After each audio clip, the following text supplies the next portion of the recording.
Jadi gini Om, eh, ini kan gue ngeliat ya gitu kan di beberapa klien gue itu dia bikin situasi di mana itu kesalahan memang dari internal. Ya. Dampaknya memang produknya menjadi turun ngejualnya. Tapi persoalannya perusahaan tuh atau BOD manajemen direkturnya itu pada nggak mau ngaku gitu loh. Pada nggak mau bilang oh ya ini kesalahan di kami segala macam, selalu mencari kambing hitam. Sebenarnya perlu nggak sih dalam situasi krisis seperti itu mereka itu Pak bikin minta maaf apa nggak ngejatuhin ini mereka marwah mereka gitu. Iya, marwah Marwah perusahaan ya, gitu atau kan. marwah direksi. Nah, menarik nih karena ini seringkali jadi pertanyaan. Oke. Apalagi ketika sebuah brand atau korporasi atau lembaga dihajar krisis. Heeh. Sebagai konsultan saya menyarankan oke, apologia. Kita harus minta maaf kepada publik, kepada stakeholder. Nah, permasalahan adalah yang salah bukan mereka, yang salah adalah pihak ketiga, Ya. gitu, atau pihak lain. Nah, kebetulan aja kemudian imbasnya ke dia atau kemudian warganet melihat bahwa kalian yang seharusnya bertanggung jawab gitu, walaupun dilakukan oleh pihak lain. Nah, kenapa kami harus minta maaf sementara yang melakukan orang lain? Kenapa nggak kita buang bodi aja gitu? Oh iya. Ya kan? Iya. Ya, secara teori sebenarnya memang ada penyelesaian krisis dengan cara membuang bodi ya, menyalahkan pihak lain untuk kemudian menjadi sumber masalah itu, bahwa kami tidak terlibat, kami tidak melakukan hal tersebut. Nah, itu boleh dilakukan kalau memang punya bukti yang kuat bahwa memang bukan kesalahan kami, itu adalah kesalahan pihak ketiga. Jadi tidak hanya sekedar nyari kambing hitam ya. Nggak hanya kambing hitam, nggak hanya ngelempar bodi, tapi Betul, memang ada fakta bahwa hal itu dilakukan oleh orang lain. Misalnya ada pencemaran sungai. Nah, Oke. kemudian diduga masyarakat menduga pencemaran itu dilakukan oleh PTA. Oke. Padahal itu sama tetangga sebelah, misalnya Ya. PTB, pabrik sebelah. Nah, selama dia memiliki bukti bahwa memang PTB yang melakukan, atau misalnya ada bahwa unsur-unsur yang mencemari air itu bukan berasal dari PTA gitu. Tanpa harus menuduh PTB, tapi bukan kami yang melakukan pencemaran sungai gitu ya. Nah, itu bisa dilakukan seperti itu. Tapi apa kemudian kita harus minta maaf? Gitu. Kan bukan kita yang melakukan, PTB yang melakukan. Betul. Karena udah ada isu, kemudian itu menimbulkan dampak sebenarnya. Jadi dampak paling tidak kepada stakeholder. Nah, siapa stakeholdernya? Misalnya ya warga sekitar, misalnya investor yang paling penting. Oke. Kalau dia udah perusahaan TBK, Oh iya. juga harus ke otoritas bursa kan, gitu, harus kasih tahu. Jadi apologia itu nggak ada salahnya untuk disampaikan, walaupun mungkin dalam konteks data dan fakta gitu ya, ya perusahaan itu tidak bersalah gitu. Hanya untuk apa? Untuk kemudian karena bagaimanapun ada pihak, ada stakeholder, ada pemangku kepentingan yang kemudian merasa tidak nyaman terhadap hal ini. Betul. Ya kan?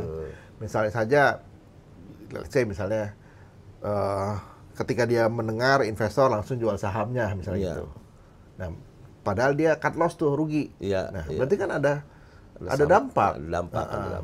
Secara tidak langsung ada dampak kan, gara-gara dia mendengar informasi, oh si PTA melakukan tindakan pencemaran sungai dan segala macam, muncullah di berita, akhirnya dia jual saham. Oh, padahal saya belinya di 50, sekarang saya harus jualnya di 25. Karena harga sahamnya langsung turun. Akhirnya cut loss. Berarti kan ada yang rugi, ada yang dirugikan. Jadi tidak mesti melihat siapa yang salah, tapi bahwa ada stakeholder yang terdampak. Walaupun mungkin kita tidak tahu sejauh mana dampaknya, karena harus diukur lagi kan. Gitu. Ya, walaupun istilahnya orang makan nangka kita kena getahnya. Kita kena getahnya. Itu. Tapi orang menyalahkan kita. Nah, betul. Ya udah, saya minta maaf deh gitu.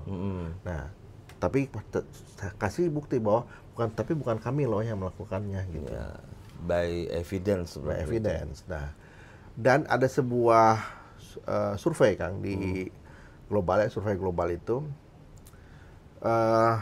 itu meriset 100 kasus krisis terbesar di dunia. Oh gitu. Nah, dari 100 kasus krisis itu, perusahaan-perusahaan yang melakukan apologia itu lebih cepat penyelesaian krisisnya Dibandingkan yang enggak. dibandingkan yang enggak. Walaupun mereka nggak salah. Walaupun mereka nggak salah. Oh. Oh iya. Jadi begitu mereka minta maaf, warganet mendukung, Iya, iya. stakeholder mendukung gitu. Nah, abis itu ya masalahnya tetap harus diselesaikan. Betul, betul, betul. Ini kalau misalnya memang bukan salah dia, ya kasih tahu faktanya seperti apa. Tapi paling nggak apologia. Gitu. Apalagi kalau perusahaannya salah ya. Apalagi perusahaan salah, lebih Ingat parah nggak lagi. Iger Ya. waktu itu? Nah, Iger kan ketika ada influencer nge-review tiba-tiba dikirimin iya, surat. akhirnya CEO-nya kan yang Iya minta kan? maaf. Akhirnya CEO-nya turun gitu Iya, kan. turun, gitu. Tapi kan akhirnya selesai dengan cukup wise kan, cukup Cukup. baik kan gitu kan. Produknya tetap dibeli, tidak ada boykot dengan segala macam. Nah, cerita konteksnya tadi konteks global loh ya. Artinya ketika kita bicara konteks global kan majority ya barat kan. Ya, Artinya barat saja masyarakat barat menghargai apologia. Betul. Nah, apalagi kita orang timur, ya kan. Orang kita kan istilahnya minta maaf langsung turun reda Ya, emosinya. ya. Ya, seminggu juga lupa gitu. Betul. Ini bukan pengalaman minta maaf sama istri. Katanya lebih baik minta maaf daripada minta izin. Tapi memang kayak gitu sih sebenarnya. Gue juga ngelihatnya nggak sekali dua kali sih. Banyak perusahaan juga BOD manajer, direktur juga kayak enggan gitu loh. Kayak udahlah bagian hukum aja yang maju gitu. Apa-apa langsung udah kita somasi aja udah segala macam gitu kan. Menurut lo kayak gimana tuh?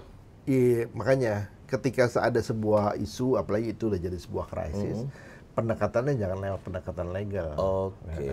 Karena ini kan bicara soal reputasi. Iya. Nah, jangan dikasih ke legal. Nah, reputasi ya urusinnya kasih ke humas lah untuk ngeberesin,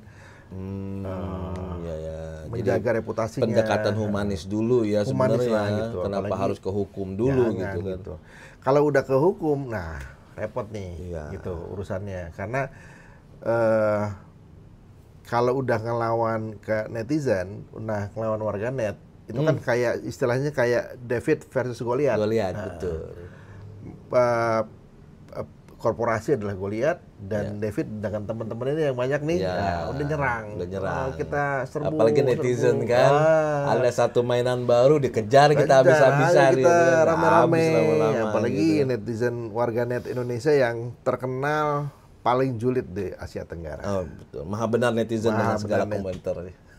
Benar Ini sebenarnya ini satu hal yang perlu dicermati oleh para pengelola perusahaan, bahwa pucuk pimpinan lah, bahwa minta maaf itu sebenarnya tidak menjatuhkan moral mereka, tidak menjatuhkan marwah mereka, tidak juga mengecilkan dan mengerdikan perusahaan mereka, tapi adalah tindakan yang humanis, yang wise untuk menyelesaikan soal-soal komunikasi krisis yang terjadi kan. Betul.